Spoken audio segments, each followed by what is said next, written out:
Minister BZ जमीर अहमद खान की leadership में कर्नाटक रियासती वक्फ बोर्ड के तहत पेश इमाम और मस्जिद कमेटी के मेंबरान के लिए तरबियती प्रोग्राम का सिलसिला जारी। 14 जनवरी 2025 बरोज मंगल तीसरी बैच के लिए तरबियती कारगाह का आगाज। 3 रोजा तरबियती प्रोग्राम का आगाज।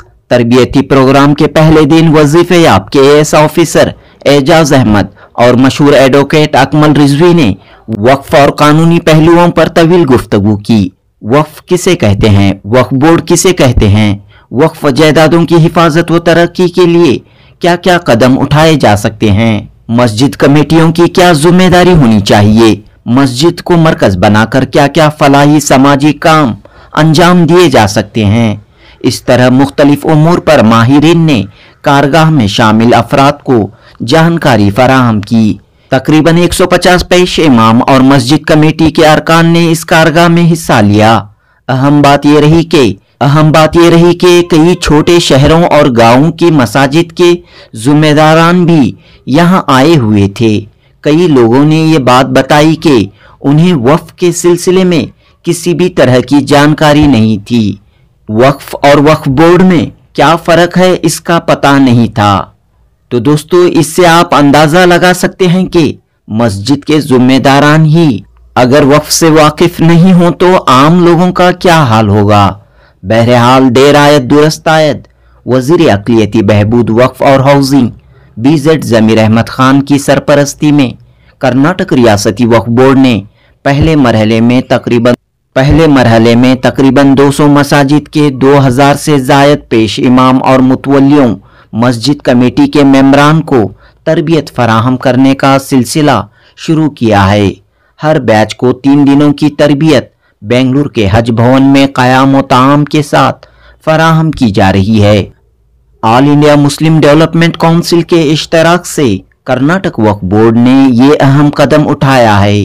तरबियती प्रोग्राम में शामिल सभी अफराद ने इस पहल को वक्त की आईन ज़रूरत करार दिया। जनूबी हिंद न्यूज़ रिपोर्ट। अस्सलामु अलैकुम रहमतुल्लाहि ताला व बरकातुहू। मैं सैयद एजाज अहमद क़ादरी, ख़तीब व इमाम क़ादरी मस्जिद हज़रत सैयद शाह आलम दीवान शाह क़ादरी दरगाह शॉपिंग कॉम्प्लेक्स मैनेजिंग कमेटी के ज़ेर एहतमाम से, और मेरे साथ कैशियर जनाब मोहम्मद मंसूर क़ादरी साहब ये भी तशरीफ़ लाए हुए हैं शिमोगा से। और यहाँ पर आने के बाद आज जनाब सैयद एजाज अहमद साहब जो रिटायर्ड IAS ऑफ़िसर भी हैं, KAS ऑफ़िसर हैं, इन्होंने बहुत बेहतरीन अंदाज से वक्फ के बारे में, वक्फ किसे कहते हैं और वक्फ की इमलाक के मुताल्लिक़ इसको कैसे इस्तेमाल में लाना है और इसके तहफ़्फ़ुज़ के लिए हमें क्या कुछ इक़दाम उठाना है, इन तमाम बातों की इन्होंने भरपूर जानकारी दी। इंशाअल्लाह इससे बहुत ज़्यादा इस्तिफ़ादा हासिल करेंगे। और भी मज़ीद 3 दिन का यहाँ क़याम व तवाम के साथ हमारे लिए इंतज़ाम किया गया है, जिसका तहे दिल के साथ अक़लियती बहबूदी बोर्ड के साथ वक्फ बोर्ड की भी तमाम कारकुनान का हम तहे दिल से शुक्रिया अदा करते हैं। और भी दीगर जो भी मसाइल हैं हमारे, आज उनके पास हम मशवरा करने के बाद उन तमाम को हल करने की बेहतरीन अंदाज से कोशिश करेंगे। अस्सलामु अलैकुम रहमतुल्लाहि व बरकातुहू। जी, मैं मुलबागल ताल्लुक़ नेंगली करिया से जामे मस्जिद का इमाम हूँ। वहाँ से वक्फ बोर्ड के ताल्लुक़ से जो मीटिंग हो रही है उस मीटिंग में शिरकत के लिए आया हूँ ताकि हकीकी जानकारी हासिल कर सकूं। तो इमाम साहब की जिम्मेदारी होती है नमाज अदा करना, खुतबा देना। जी। तो इसके अलावा और क्या काम होने चाहिए? उसके लिए तालीमी ज़िम्मेदारी, जो बच्चों को तालीम दे सके और लोगों को मस्जिद की तरफ लाने की कोशिश करें। साथ में जो सरकारी वगैरह कुछ कानूनात वगैरह बनते हैं उसके बारे में कुछ बोल सकें। अस्सलाम वालेकुम। हमें मुलबागल ताल्लुक़ नंगली के खरिया में आने वाले हैं। हमें जो उबड़ की तरफ से हमारे को बुला गया है, हम आज उबड़ के ताल्लुक़ात से कुछ बात करने की गुजारिश कर थोड़ी उबड़ के बारे में कुछ अच्छा और बुरा सुनाने में और सुनने में हमें तशरीफ़ फरमाए हैं। अस्सलामु अलैकुम वरहमतुल्लाह। ಇಂದು ಮೀಟಿಂಗಾಗಿ ನಾವು ಬೆಂಗಳೂರಿಗೆ ಆಗಮಿಸಿದ್ದಾರೆ. ನಮ್ಮ ಕೂರ್ಗಿ ಡಿಸ್ಟಿಕ್ ಮಡಿಕೇರಿ ತಾಲೂಕಿಗೆ ಮೆಮಾಡು ಸಾದಾತ್ ಮಸ್ಜಿದ್ ಇಮಾಮ್ ಆಗಿರುವ ಅಬ್ದುಲ್ ಮಜೀದ್ ಝೈನಿ ಇವರ ಕ್ಲಾಸಿಗೆ ಬಂದಿಂದ ಒಂದು ಸುಮಾರು ವಿಷಯ ನಮಗೆ ವಕ್ಫಿನ ಬಗ್ಗೆ ತಿಳಿಯಲು ಅವಕಾಶವಿತ್ತು. ಒಳ್ಳೆಯ ಒಂದು ಕ್ಲಾಸ್ ಆಗಿ ಒಳ್ಳೆಯ ಒಂದು ಕಾರ್ಯಕ್ರಮವಾಗಿ ಅಭಿಪ್ರಾಯಪಡ್ತೇನೆ. ಎಲ್ಲಿಂದ ಬಂದಿದ್ದೀರಿ ನೀವು? ನಾವು ಕೂರ್ಗ ಡಿಸ್ಟಿಕ್ ಮಡಿಕೇರಿ ತಾಲೂಕು ಎಮ್ಮೆ ಮಾಡು सादात मस्जिद इमाम अब्दुल मजीद ज़ैनी. आज के लिए बहुत कुछ हमें माहिती मिली, इसके लिए बोल के बात करते हैं. अस्सलाम वालेकुम. कहाँ से आप? रामदुर्ग. बोले रामदुर्ग से आए, बेलगाम डिस्ट्रिक्ट है, रामदुर्ग तालुका.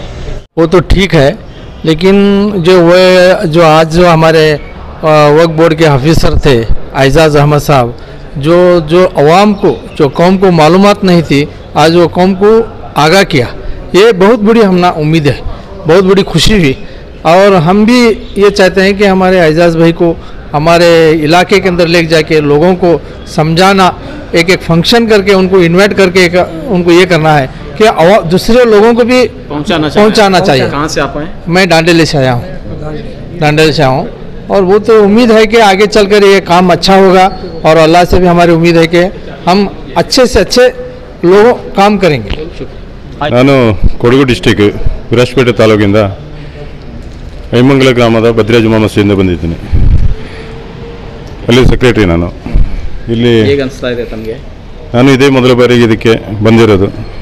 ಅದರಿಂದ ಇಲ್ಲಿ ಬಂದಿರೋದ್ರಿಂದ ಈಗ ಇತ್ತೀಚೆಗೆ ಈ ವಕ್ಫಿನ ಆಸ್ತಿ ಬಗ್ಗೆ ಏನೆಲ್ಲೋ ಕೇಳ್ತಾ ಉಂಟು, ಅಷ್ಟು ಕಬ್ಜಾ ಮಾಡಿದ್ರು ಇದು ಮಾಡಿದ್ರು ಅಂತ ಅಪಪ್ರಚಾರ, ಅದ್ರ ಬಗ್ಗೆ ನಮಗೇನು ಗೊತ್ತಿರಲಿಲ್ಲ. ಇಲ್ಲಿ ಬಂದ್ರ ಮೇಲೆ ಅದರ ಸತ್ಯಾಂಶ ಏನು ಅಂತ ಗೊತ್ತಾಯಿತು. ಒಳ್ಳೆ ರೀತಿಯ ಒಂದು ಕ್ಲಾಸು, ಅದರಲ್ಲಿ ಕಲಿಯುವಂಥ ಸುಮಾರು ವಿಷಯಗಳಿದೆ. ನಾವು ಇನ್ನೊಬ್ಬರಿಗೆ ತಿಳಿಸುವಂಥ ಅಗತ್ಯನೂ ಇದೆ. ಇದರಿಂದ ಇಂಥ ಕಾರ್ಯಕ್ರಮಗಳು ಬೇಕು. ಇಂಥ ಕಾರ್ಯಕ್ರಮಗಳು ಇನ್ನೂ ಹೆಚ್ಚಾಗಿ ಡಿಸ್ಟ್ರಿಕ್ಟ್ ವೈಸ್ ನಡೀಬೇಕು ನನ್ನ ಅನಿಸಿಕೆ. ಏಕೆಂದರೆ ಇವಾಗ ಬೆಳೀತಾ ಇರುವ ಪೀಳಿಗೆಗೆ ಇಂಥ ಒಂದು ವಿಷಯದ ಅತ್ಯಗತ್ಯತೆ ಇದೆ. देखिए, वक्फ की जो अहमियत इफादियत है उसके बारे में हमें अभी आगाह कराया गया. और सबसे बड़ी चीज़ ये है कि अब तक लोग वक्फ के बारे में ये समझ रहे थे कि वक्फ बोर्ड सब कुछ है, लेकिन असल वक्फ बोर्ड कुछ नहीं है. असल चीज़ वक्फ है. और वक्फ जो है ये ऐसी मिल्कियत है जिसके बारे में किसी का कोई उस पर जोर नहीं चल सकता. एक बार वक्फ कर दी गई तो कर दी गई. ये बहुत सारे अफराद को हमारे मालूम नहीं थी. और वक्फ बोर्ड में और वक्फ में क्या फ़र्क है उसको बाकायदा वाज़ेह कराया गया. दूसरी बात, हमारे पास जो कुछ कॉलम्स वगैरह दिए गए हैं फॉर्म के तौर पर, उसमें मस्जिद को एक मरकज़ी हैसियत देने की बात है. और मरकज़ी हैसियत देने का मतलब ये है कि उसमें तमाम वो उमूर जो उम्मत मुस्लिमा के फ़वाइद के तहत आते हैं उनको उसमें शामिल किया जाए. और जितने रिफाही उमूर है, रिफाही काम है, सोशल वर्क है, वो सब मस्जिद के तहत किया जाए और मस्जिद को एक मरकज़ी हैसियत दी जाए. इसके लिए हमारे ज़िम्मेदारान को ख़ास तौर से इसमें तवज्जो दिलाई गई. उस पर ख़ास तौर से ख्याल करें और इसका बाकायदा इन उमूर का ख्याल करते हुए इसको लागू करें तो ज़्यादा बेहतर है. शुक्रिया. आपका नाम और जिम्मेदारी? मेरा नाम तफज़ील आलम कासमी है. मैं सोरब जामिया मस्जिद डिस्ट्रिक्ट शिमोगा में इमाम ख़तीब हूँ. सुरबा. क्या मालूमात हासिल हुई? हम हॉस्पिटल से आएंगे, विजयनगर ज़िले. तो हमारे मुतल्लिक़ साहब इन्होंने शरीफ साहब बोल के, हम यूनुस मोहम्मद यूनुस सेक्रेटरी बोल के आ जाए. मालूमात वक्त अलग, वक्त बोर्ड अलग बोल के हमारे मालूमात नहीं था. दोनों एक ही समझे थे हमें. अब हमारे सर सब डिटेल्स में बताया ना तो थोड़ा मालूमात हुआ. हम उसकी ज़मीन कितनी थी, क्या नहीं, कितना गया, कितना बचा, ये वक्फा के पूरा ज़ीरो बोल के ये करे ना उन्होंने, उसके बारे में ध्यान नहीं था हमारे. लेकिन उसको मालूमात कराए आने से अच्छा. हमारे यहाँ जाने के बाद आप क्या काम करेंगे? और देखते हैं हमारे इंशाल्लाह बोले ना जो हास्य होता है काम करेंगे दोनों मिलके इंशाल्लाह. जरूर करना चाह रहे हैं? जो नहीं हो रहा सो काम कराते हमें बोल के. मेरा बेटा वो बोर्ड चेयरमैन है विजयनगर में, बोल के करा. तो होना चाहिए इस तरह का प्रोग्राम? जरूर होना चाहिए. बहुत अच्छा करे प्रोग्राम रखे. सो पानी में वक्फ बोर्ड बोल के हॉस्पिटल विजयनगर वाले हमें यरगट्टी तालुक एरिया से आए, देहात वाले. वक्त आप जो हालात जो चले हैं इसके बारे में तरगीब देने के लिए बुलाए. हमारे बस्ती से एक 8 लोग आए. यहाँ पर आकर हम जो छोटे छोटे देहात होते हैं, उसमें आबादी कम रहते हैं, इस हालात के मुताबिक हम जाके हम काम करेंगे तो हमें मालूम होता करने का क्या करने. तो तरीके बताए जा रहे हैं यहाँ पर? हाँ, कैसे काम करें, कैसे रहें, डॉक्यूमेंट्स वगैरह कैसा बनाएं? हाँ हाँ. डॉक्यूमेंट्स हो, इसके मुताबिक हम सब रेडी करके अब आगे के काम के लिए हम तरकीब बनने का एक फ़ायदा हमारे दिलों के अंदर आती है। इसीलिए अपराध फायदा लग रहा है क्या? अब फ़ायदा लग रहा है, फ़ायदा लग रहा है, मालूमात हो रही है, मालूमात हो रही है। पहली बार आप ऐसा प्रोग्राम अटेंड? हाँ, पहली मरतबा। आने से एक फ़ायदा ये होता है कि डॉक्यूमेंट्स कैसा रखे, उम्मत के लिए हमें भी क्या कर सकते हैं करने का एक फ़ायदा यहाँ से दावत मिल रही है। फिर बाद में बहुत सारे लोगों को वक्फ और वक्फ बोर्ड दोनों एक कर समझते थे लोग। वक्फ वाले मिलके थे, बोर्ड बाद में बन गए। प्रॉपर्टी हमारी लोगों के करने के हिसाब से तालीम तरगीब हो रही है। ऐसे कैंप में बार बार होना अच्छा लगता है। 6 महीने में एक बार अभी दूसरे लोगों को ऑर्गेनाइज करना, तब जाकर कौम का एक फ़ायदा पहुँचता है इंशाअल्लाह। शुक्रिया। मस्जिद को मरकज़ बनाकर काम करने की भी यहाँ पर हिदायत दी जा रही है। मस्जिद जी जी, क्या क्या काम हो सकते हैं ये भी बताया जा रहा है। जी माशाल्लाह, ये बहुत अच्छी बात है। मस्जिद को मरकज़ बनाकर काम करना चाहिए। इससे बहुत से काम अंजाम दिए जा सकते हैं, जैसे तिब्बी खिदमात अंजाम दिए जा सकते हैं, और इसी तरह नशे और चीज़ों में जो हमारे नौजवान मुलव्वस हैं उनको छुड़ाया जा सकता है। और इसके अलावा गुरबा में, यतीमों में राशन वगैरह तकसीम कराए जा सकते हैं। और गर्मी के मौसम में ठंडे पानी का इंतज़ाम मस्जिद के बाहर कराया जा सकता है। और बहुत से दीनी और मिली खिदमात मस्जिद को मरकज़ बनाकर दिए जा सकते हैं इंशाअल्लाह। आपका नाम? मेरा नाम मुफ्ती मोहम्मद यूसुफ, मैं बेलगाम ज़िला तालुका सोंदती से हूँ। मेरा नाम इस्माइल अगड़ी करके बोल के हावेरी जिला हावेरी तालुक हावनूर ग्राम से है। हावनूर ग्राम हमारा गांव, खरिया यानी हमारा बहुत छोटा गांव। छोटे गांव से हमें बेंगलुरु तलक भी इधर से आए हैं। ये वक्त मंडली से वक्त के बारे में पहचान यानी जानकारी लेने की वजह से आए हैं उधर से।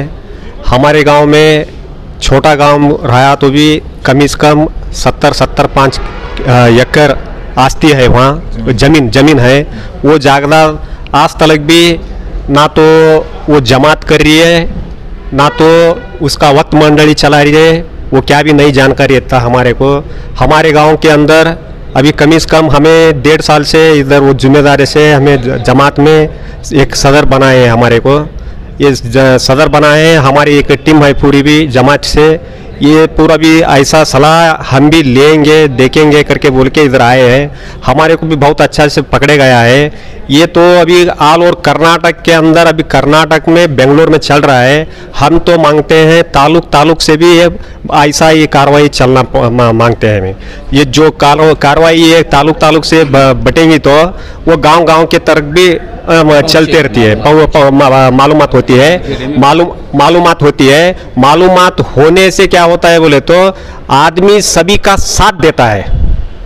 हर आदमी भी सभी का साथ देता है, हर कौम भी इसको साथ देता है। एक ही कौम करके बोल के, मुस्लिम कौम के करके बोल के नहीं, सभी कौम के भी आदमी भी इसको साथ देते हैं कि ये पूरा भी ज़मीन है सो ये मुस्लिम कौम की है। वो सभी को भी मालूम है, मालूम होना पड़ता है। अभी भी आगे चलकर ये तालुक से बातचीत होंगे तो बहुत अच्छा जानकारी मिलती करके बोल। मेरा नाम इस्माइल अगड़ी करके बोल। कर्नाटक वक्फ बोर्ड मिनिस्टर ज़मीर अहमद खान साहब की लीडरशिप में जो कदम उठाया गया है, तरबियत फराहम करने का जो सिलसिला शुरू किया गया है, इस सिलसिले में आप क्या कहना चाहते हैं? माशाल्लाह बहुत अच्छा प्रोग्राम है। यहाँ पर आने के बाद एक बात खुलकर ओपन हो गई, वक्फ बोर्ड में कोई प्रॉपर्टीज नहीं है। पूरी प्रॉपर्टीज जो है वक्फ की है। अब मिसकंसेप्शन जो है वो दूर हुआ। हर आदमी वक्फ बोर्ड खा लिया, वक्फ बोर्ड पी लिया, वो चले गए, वो सब नहीं है। जो भी है अंजुमन हो, इदारे हैं, उनकी जवाबदारी में पूरा चलना है। आज भी पूरी जो भी प्रॉपर्टी के बारे में जो डिटेल बताए, बहुत दुख होता है। हमारे जो मुतवलियान जो राहबर्स तो वो ज़माने में थे, सही गाइड नहीं करे, नहीं तो हमारी 1,12,000 एकड़ ज़मीन बच जाती। अब जो भी बची है इसको ये जो प्रोग्राम्स करें पूरी कर्नाटक में फैलाकर, हर आदमी को पर्सन बुलाकर वक्फ की जायदाद की पूरी तहफ़्फ़ुज़ करने के वास्ते बोलना ज़रूरी है। ये बहुत बड़ा अच्छा प्रोग्राम, बहुत ज़रूरी है। बहुत पसंद आया यानी जानकारी मिली, मेरे जैसे अनपढ़ को एक जानकारी मिली। नहीं तो काम मिले वक्फ बोर्ड के बारे में खिलाफ, उन्हें खा लिया, उन्हें पी लिया, उन्हें लेकर चले गया, ये बात थी। अब अल्लाह का करम वो चीज़ नहीं है, सबको खत्म हो गई। जी बताइए।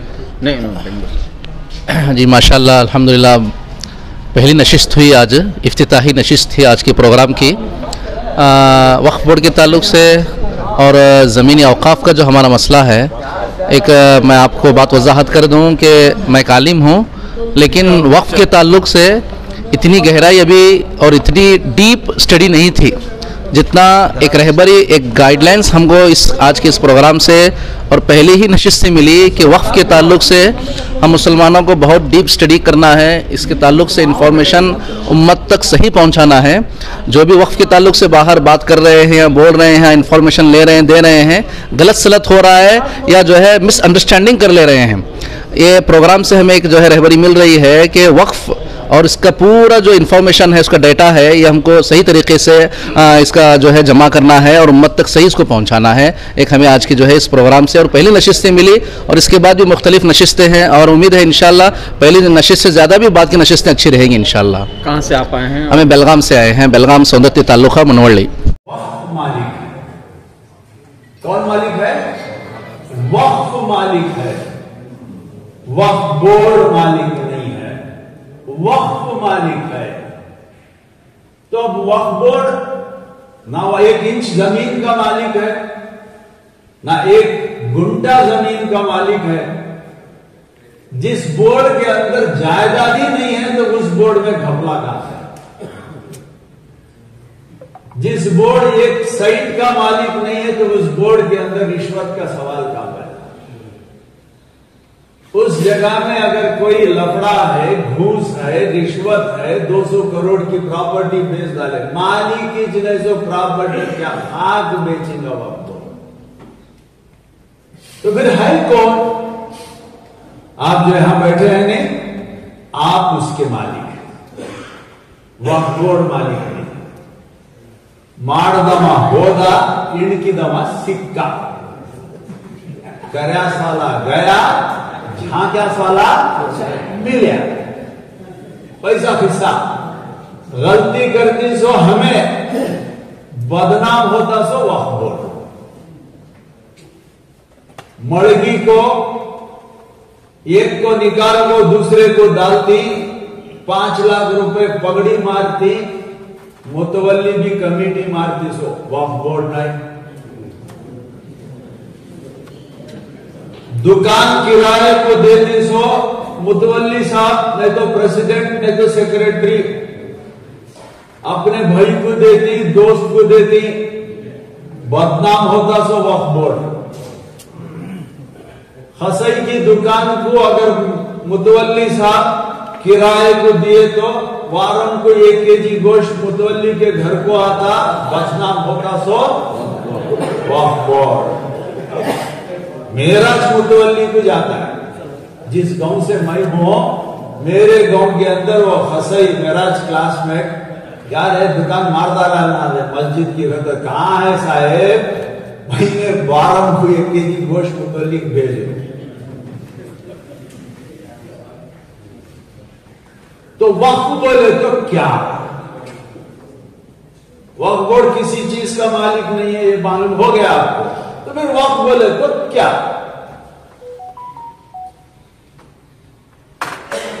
वक्फ की वजाहत, वक्फ बोले तो क्या? वक्फ बोले तो the permanent dedication by any person of any movable और immovable property for any purpose recognized by the Muslim law as pious, religious and charitable. अल्लाह के नाम पर, अल्लाह के नाम पर कोई जायदाद, कोई चीज इस्लामी हुकूक के दायरे में तखवियत के लिए, सवाब के लिए, सवाब जारिया के लिए किसी इदारे को जब दी जाती है तो उसको वक्फ कहा जाता है, उसको वक्फ कहा जाता है। ये वक्फ का लफ्ज आया कहां से? वक्फ का लफ्ज आया कहां से? कोई बोले क्या वक्फ का लफ्ज कहां से आया? What is the etymology of this word? वक्फ ಎಂಬುವ ಶಬ್ದ ಇದರ ಮೂಲವೇನು? ಯಾವ ಶಬ್ದದಿಂದ ಈ ಶಬ್ದ ಬಂದಿದೆ? एनीबडी? सरकार के जमाने से। मैं कब से आया नहीं पूछ रहा, कहीं में से आया पूछ। अरबी लफ्ज, अरबी लफ्ज में एक लफ्ज है जिसको वक्फा कहते हैं। वक्फा वक्फा को बोले तो फुल स्टॉप, खत्म, अंतिमा, मुक्ताया, तड़े, निल्लू, रुक जाओ, खत्म, खत्म शुद्ध, यहां पे खत्म रुकना है, वक्फा। वक्फे से वक्फ आया है। वक्फ की मानी है कि जब तुम कोई जायदाद अल्लाह के नाम पे दे देते हो तो वो that is the end of it, वो वहां पे खत्म हो जाता है, ಮುಕ್ತಾಯ ಆಗುತ್ತೆ। ಯಾವುದೇ ಒಂದು ಆಸ್ತಿಯನ್ನು ವಕ್ಫ್ ಎಂದು ನೀವು ಒಂದು ಸಂಸ್ಥೆಗೆ ದೇವರ ಹೆಸರಿನಲ್ಲಿ ಒಳ್ಳೆಯ ಕಾರ್ಯಕ್ಕೆ ಸವಾಬೆ ಜಾರಿಯಾ के लिए ಇಸ್ಲಾಮಿನ ಕಾನೂನಿನ ಪರಿಧಿಯ ಒಳಗಡೆ ನೀವು ಕೊಟ್ಟಾಗ वो लफ्ज जो है वहां पर वक्फ हो जाता है, यानी अब अंतिम